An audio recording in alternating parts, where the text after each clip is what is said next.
actions in Iraq, Libya, and Syria have helped unleash ISIS.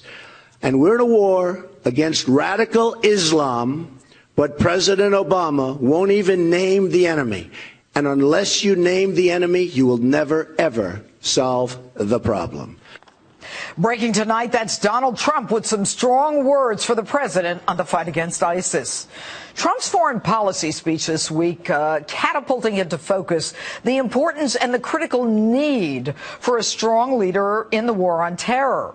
With me now is author of the new book, Defeating Jihad, The Winnable War, counterterrorism expert, Dr. Sebastian Gorka. Good evening, Doctor. All right. A lot of criticism of Donald Trump for that speech. And I don't want to go through the whole thing, but there's a couple of things that I think I can't seem to reconcile.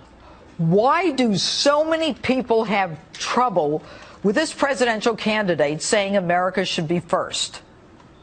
Look, let me, for full disclosure, I advised Mr. Trump last year, and my wife is on Senator Cruz's national security team. So I'm in a rather unique position to judge. Why? Because he's really destroying the establishment, and I'm very happy for that. Both Senator Cruz and Donald Trump are shaking the establishment to the core, so the guns are going to come out blazing. Now I'm going to stop you. Now I'm going to stop you, Doctor. Cruz, he is part of the establishment. They just made a deal with another establishment, a governor, where they went in the back room and said, this is how we're going to divvy it up. You say you're out of Indiana, and you say, and then Kasich comes out and said, oh, no, that's not true. I want you to vote for me. I mean, talk about establishment backroom deals and collusion. That reeks. But I want to talk about Trump now, okay? And why did people take so much offense at his talking about America first? Look, because there's a very strong establishment, especially the old Bush regime and the neoconservatives in this city where I am, who are petrified by this man potentially getting the White House and becoming the commander-in-chief. And they're using this hackneyed phrase of, America first being associated with the pro-Hitler regime. Look, this is absurd. Whatever you think of Donald Trump, we don't want America to be first. Really? That's what we've had in the last 7 years. That's the problem. And that's why people like Cruz, in my opinion, and Donald Trump are so successful right now, because they are defined against the catastrophe of the last 7 years foreign policy.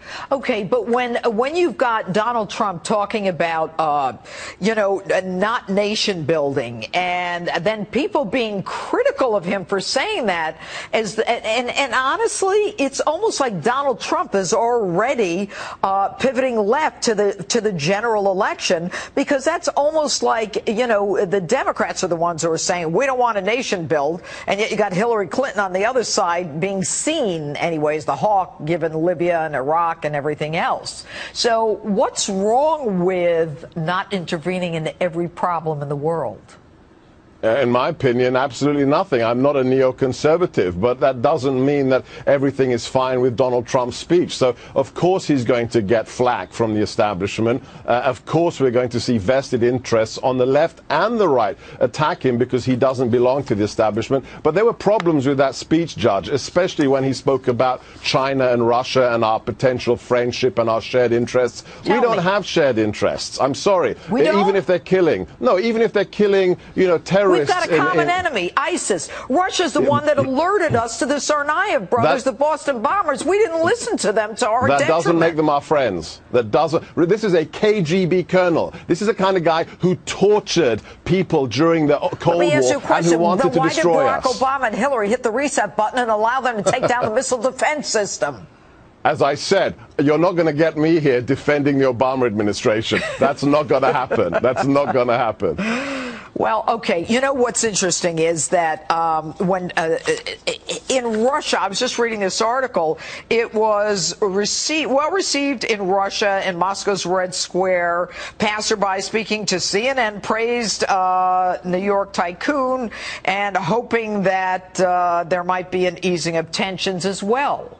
It's not like the deal we did with Iran, where they're like, kill the Americans, death to Israel, death to America. I mean, if you're going to have a rapprochement, maybe you ought to do it with Russia, not the people who sleep and dream of killing us.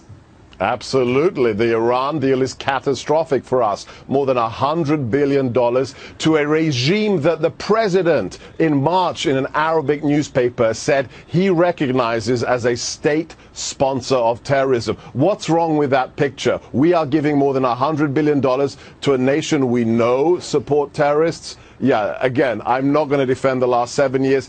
If the chair was empty, if the Oval Office was empty for the next 8 years, it would be an improvement, Judge.